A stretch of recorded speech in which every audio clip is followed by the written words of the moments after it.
How to find contacts on Instagram. Hey, what's up guys? Welcome back to our YouTube channel and let's get started.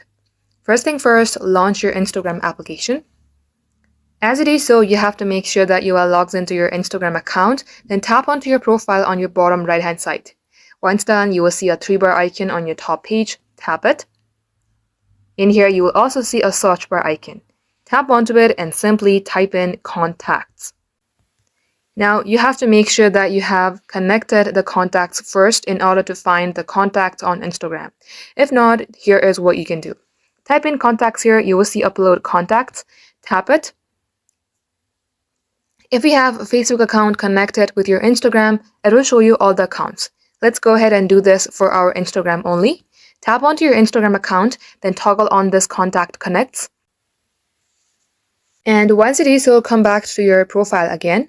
Tap on following here, scroll all the way below, and under suggested for you, you will see all the contacts. And just like so guys, this is how you can do it.